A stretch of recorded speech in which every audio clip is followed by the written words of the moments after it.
Welcome to another edition of Grace Under Pressure, where my guest today is Dan Pontefract. I will tell you all about Dan in just a moment. Grace Under Pressure is that show that deals what's so often dismissed as the soft stuff, the caring, the commitment that we exert for others. And when you do it as a leader, as you will very much discover Dan is, you do it to bring people together for common cause.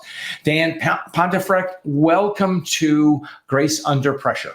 So, Mr. Baldoni, I can't believe I'm here. It's a true honor. And by honor, I mean spelling it both the American and Canadian ways. Thank you for this. I love it.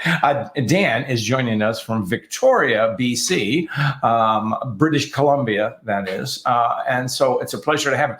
Dan is one of those people that I've known of for far longer than I've known him personally. We've just recently connected, but he is a legend in thought leadership, author of 4 books. But more than that, he's a well-recognized coach and thought leader, and people go to him as best-selling author of 4 books: Lead, Care, and Win, How to Become a Leader That Matters, Open to Think, The Purpose Effect, and this is an interesting title, Flat Army. Love it. Dan is a very successful speaker, a double X TED event speaker. He's an adjunct professor and taught all over. He's been on the Thinkers50 Radar list, which is a really cool thing. And he writes for Forbes and HBR, and he's done all kinds of good things. Dan, it's a pleasure to have you on the show. Welcome.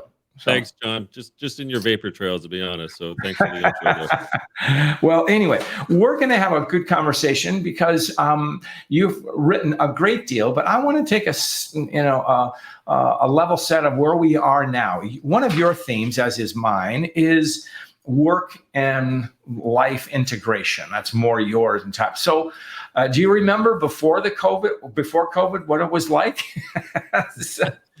So that's the actual BC before COVID, right? Not British Columbia. Touche.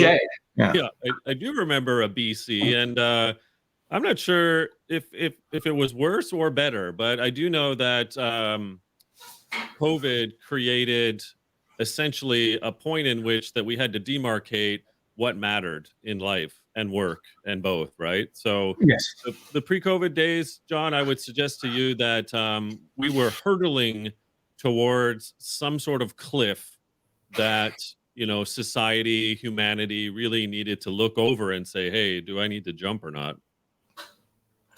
No, absolutely. And that's why, if there are a few benefits to COVID, but one of them is I think it's challenged people like you and me to think.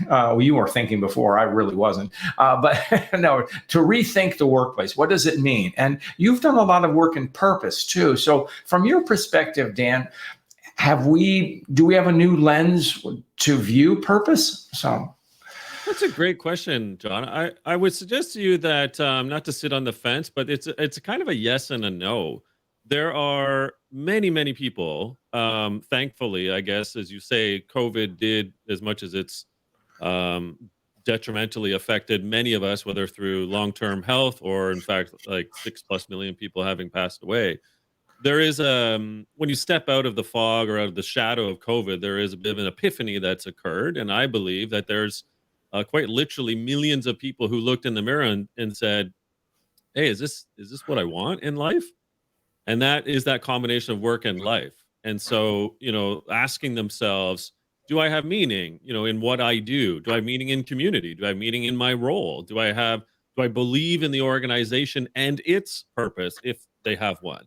So I do think, many of us have become almost existential in our thinking and asking, do I exist? If I exist, and I sure hope I do, then why am I existing? What am I here for? And asking those really fundamental questions. That's, I think, one of the, good news points out of the pandemic.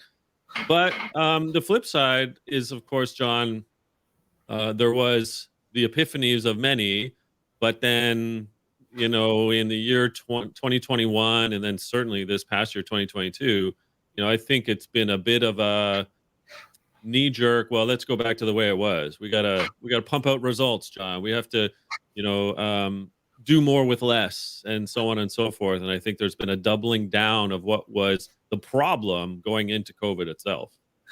That's an interesting take. I sense that we have changed, and one of the guests I had on the show, and a couple of times, and I quote her as Callie Williams Yost, and she's a work futurist and has been for quite some time. And first time I talked to her about COVID or about the pandemic, she said, or the flexible workforce, she goes, this is not new.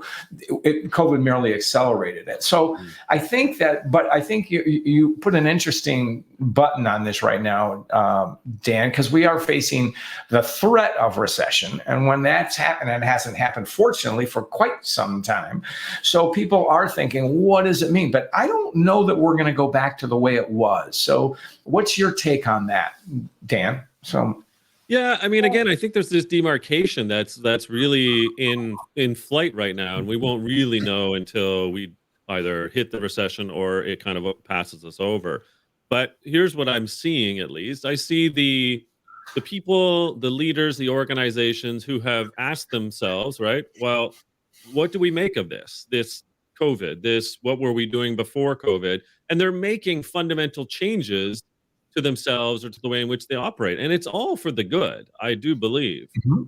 And however, but what you've got are other examples and other leaders who are more going back to the command and control way and saying, no, we're not here to give you flexibility. We're here to be tyrants. That's our role. We are the leader. You are the employee. We are the bourgeoisie. You're the proletariat. Get in line. You should be lucky to have a job. And no, we're not going to do flexible work. Are you kidding me? Get your butts into the office. Right. So I do see that playing out. Now, percentage-wise, I think that will, suffice to say, play out over time.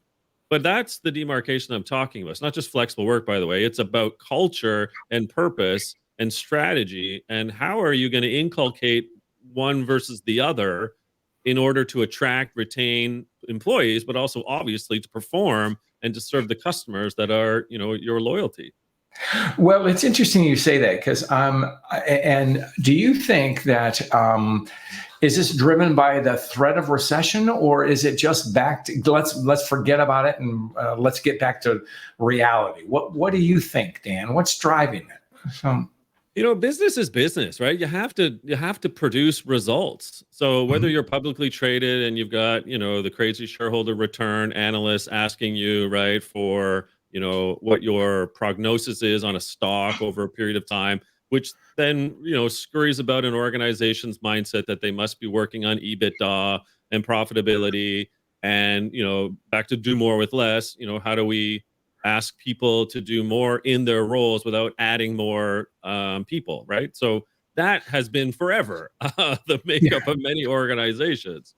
But again, like what I see, and some leaders in the space in high tech, you've got Satya Nadella and Microsoft, and Kathleen Hogan, the CHRO at Microsoft. You've got Mark Benioff, the entire team at Salesforce. Like those are examples of how they looked at themselves and said, well, what are we going to do differently so that we act and operate with a sense of meaning and purpose and make decisions as an organization based on meaning and purpose, not for the analysts or for the requirements of shareholder return and so forth. Those are outcomes of that purpose and strategy and culture that we're trying to inculcate, essentially.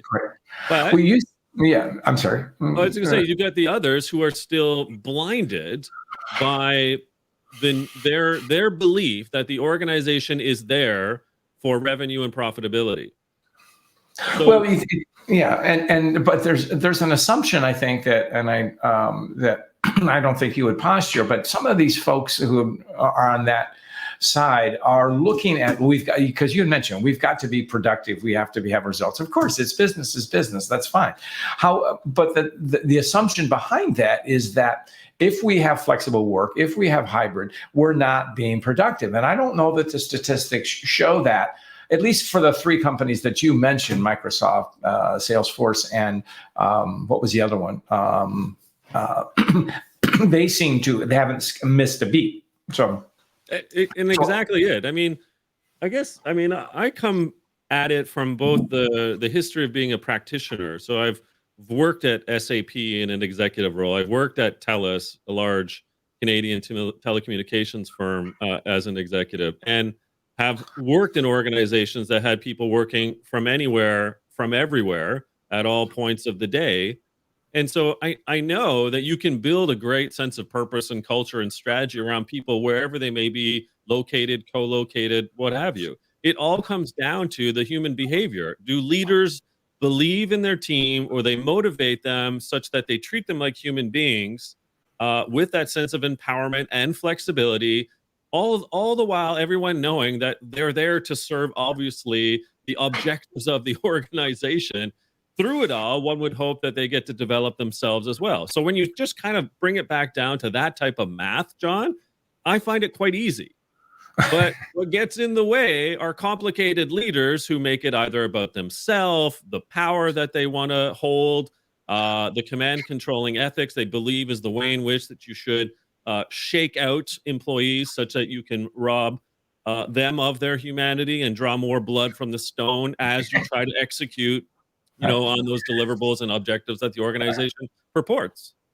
Well, that's, I think, Dan, that gives your experience. I'm glad you mentioned it, because you have been in the saddle. You have been an executive. You have had P&L responsibility. And, you've been under the gun. You know what it's like. And so that gives you a different dimension than many others in our field of learning and development, because we've been in, at least myself, I've totally been in the soft skills environment. And so you have a real edge and understanding the discipline of management. But I'm going to say that, those who, and you were basically throwing some stones in a sense that I think it comes from insecurity in a sense. Would you not agree? If I'm reverting to command and control, it's because I don't know anything else. What would be your take on that, Dan? I'll give you two little stories, right? Quick ones. And that was 2008, 2009. So I joined TELUS right at the beginning of the fiscal cliff when Fannie Mae, Fannie Mac, everything was going south in the economy, when global heads of state and finance ministers were getting together wondering what they do to plug the dike that was bursting with inequity and disaster. So I had just joined as chief learning officer at TELUS, and within the first 3 weeks, I was asked, Dan, we need you to find $6 million from your budget for next year. And so you're kind of like, what do you do with this? Now, do you command your way through, as the new CLO, a $6 million budget request to decrease that? Or do you use what I would hope to be collaborative, in the spirit of everyone is pretty smart around here, asking people what we should do with that $6 million ask? And that's one of the things that I did. I went right around the organization and said, okay, we got a problem here. We have a problem. How are we going to do it? And we figured it out. Now, the second quick story, same kind of time frame. A finance vice president was actually told by finance that they had to reduce their headcount by 8 during this same period. And the vice president of finance looked at himself in the mirror and said, well, that sucks. So what should I do about this? And he went to the team, 110 of them that he was serving, and said, hey, I've been asked to cut and reduce headcount by 8. What should we do?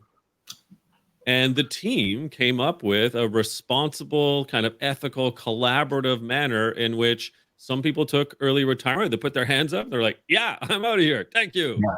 And a few others said they'd job share until the kind of crisis passed. And those kind of two little examples there, I'm just saying to you, John, is that's what I'd like to see more of. How do we involve people? How do you take the power out of your own hands and say, we can do this together? Absolutely. And so many conversations I've had with executives about the hybrid, and we've talked about it on this program again and again, is have a conversation with your employees. And you have two vivid examples from BC, way pre-COVID, but a time of crisis, a serious economic crisis. And so, solving it together. But again, that takes, but if you have an insecure person at the top, he or she is going to be reluctant to do that. Do you see that, Dan? I see that, and that's kind of the demarcation, I'm alluding to. If I were to bring up Satya Nadella again, example with Microsoft CEO, one of Satya's best lines is as follows: ideas motivate me and excite me, but empathy grounds me.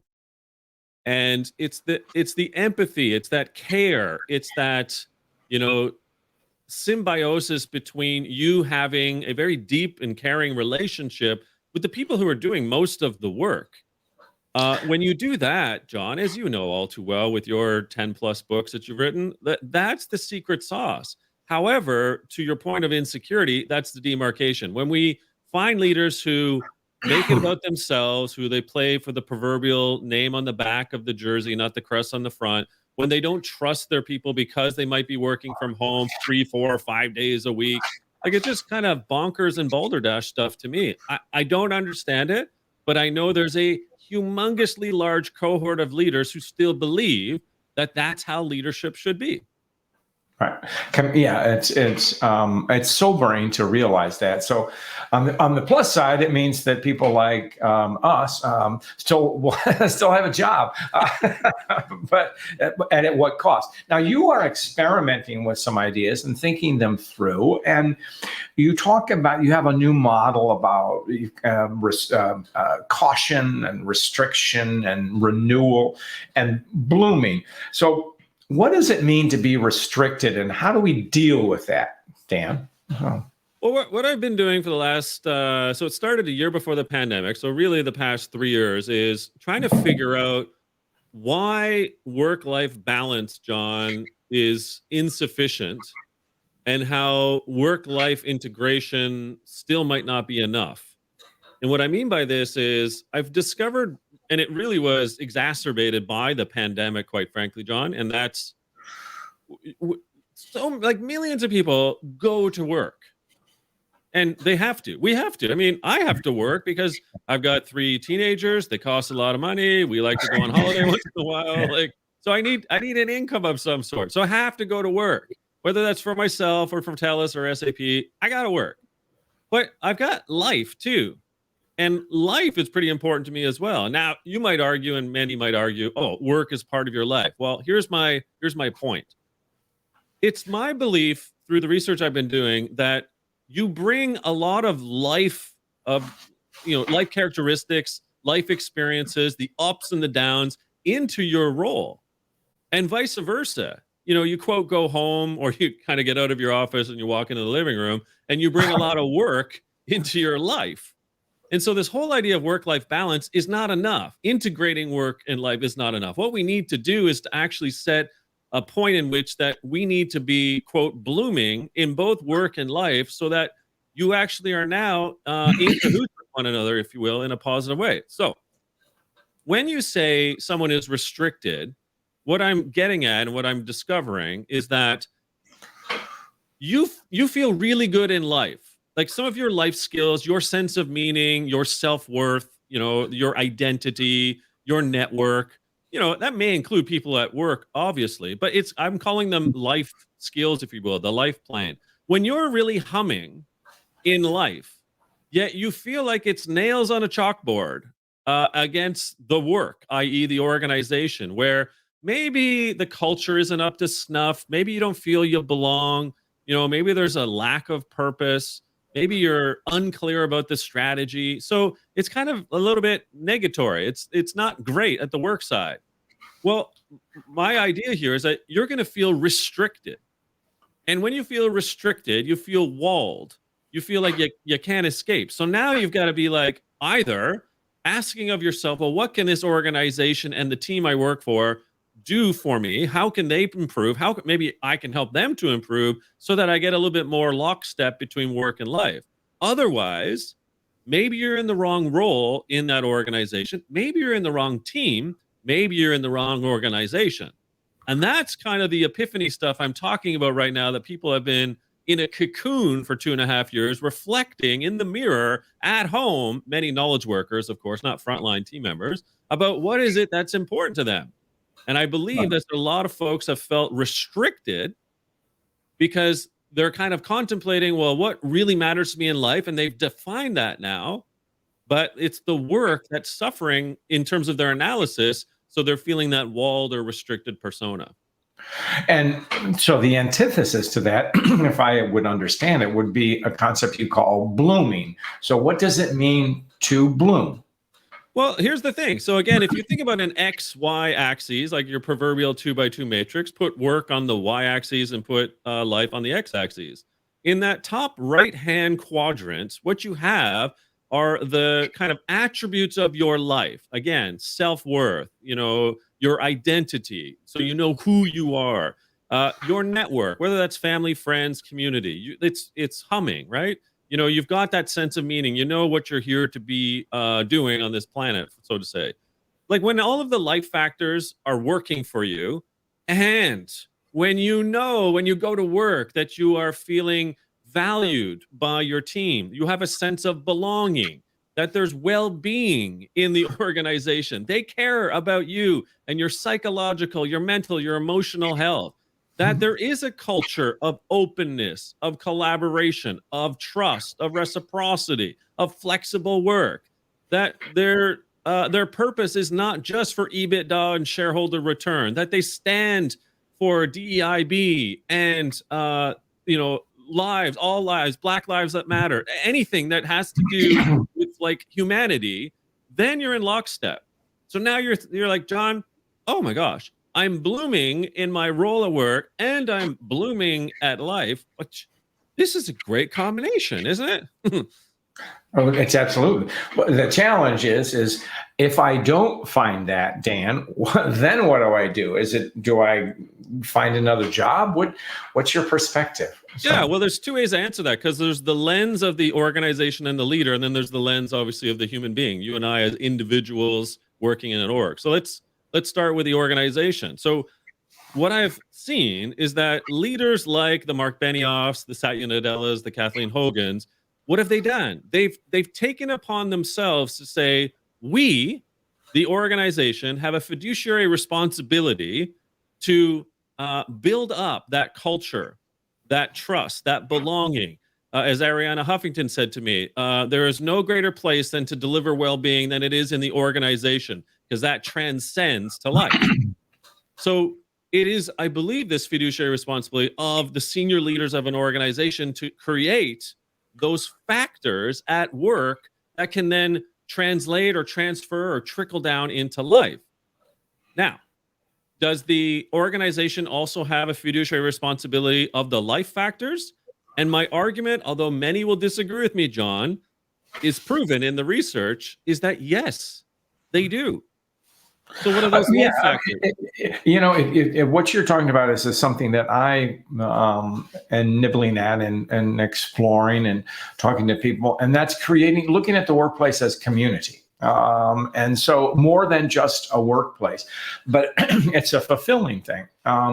And I think there's, the three companies that you mentioned are all very successful. And I think the thing is that the old command and control worked for one generation. It doesn't work anymore. And because you're going to lose your best and the brightest, because the people who seek something more because they can get something more aren't going to be around. And so I think, and we saw this with the several years ago, the rethinking of what a business is from, I don't know if it was the Business Roundtable, whatever. It's getting away from the shareholder value exclusively to redefining what a shareholder is.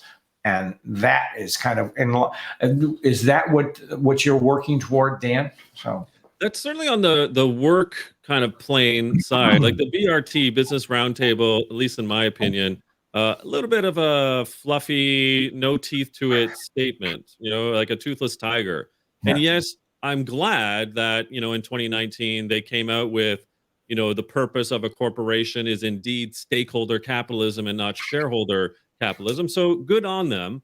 But then when you dig a little deeper to see what some of those organizations have been doing through the pandemic, as I say, it's kind of toothless tiger territory. So I'm not completely impressed, a little nonplussed at times as well as to what actually that thing means. That all being said, when that organization, again, looks at itself in the mirror and says, well, what are we trying to create? Unhappy human beings, disengaged human beings, like disloyal customers. It's all the equation of, well, if we treat our people right, if we have a culture, a strategy, a purpose, a sense of belonging, psychological, emotional, mental safety in the workplace, does that not equate to potentially a greater sense of people whom will be happier, flourishing, thriving, engaged, and so forth, which then has a trickle-down effect to the customer. But then there's the other factor, John, which is life. Aren't we trying to just help people get through life as well? If we're making them come to work, wherever that might be, and we're paying them, I get it. But at the same time, don't you think we have, as human beings, the adults in the room, the senior leaders, a responsibility to help people flourish in their life? I do. And that's where I'm hanging my hat these days in terms of the research and the writing. Well, I love that, because that is a bold statement. It's very much an aspirational statement, and I think all employees listening to this will say, "Go, good on you, Dan." So, but you don't. But they might say, "You don't know my boss." But I want to say, I think we're in a better place than we were, say, a decade ago. What's your take on that, Dan? I do. I mean, I think, again, back, if you think to the fiscal cliff crisis, et cetera, of 08, 09, and kind of going into 2010, I would agree. I think we have made significant change. I mean, we never even talked about the word purpose. I'm writing a book about purpose in 2014, 2015, and I kind of got laughed at. Quite frankly, because they were like, the guy with the purpose stuff, whatever. Yeah. And now half my work is related to purpose these days. It's 7 years later. Right. So I do think we are making significant progress, and I'm very happy about that. But when I call out the culpable leaders and organizations, it's because I sit in focus groups and one-on-ones with team members and individual contributors, and I know that it's not anywhere near where it should be, despite the progress. Right. Well, Dan, we could keep going and going and going, but you are a busy person. And as you know, we're coming to the end of our show, but I always have a question for our guests, and that's a question about grace. Do you have something that you would like to share with us, Dan? So I have a short little story, John, and that is, in preparation for writing one of the books, I asked Denise, my infinitely better half, for a hall pass to visit New Orleans, because I'd never been to New Orleans of all my travels, and I wanted to be, I guess, inspired by the great Satchmo, Louis B. Armstrong, and others out there who, I mean, it's New Orleans, right? It's Dixieland, and so I was there just for 3 nights, but on night number 2, I'm walking through Bourbon Street, just off of Bourbon Street, and I come across a club, I guess, like a restaurant, and I go into it, and there's probably 50 or 60 people in this club restaurant, and there's 2 gentlemen playing on stage. One's on guitar, one's on keyboards, and they're kind of playing a little bit of drums as well. Anyway, it's lovely. I got myself an old fashioned, because you got to do that in New Orleans, right, John? So I'm there for about half an hour, and then the gentleman, who's the older gentleman of the 2 in a hat, he says, "This one's for my wife," and they go into playing "Stand by Me," and that was their last number, and they pack up and they leave.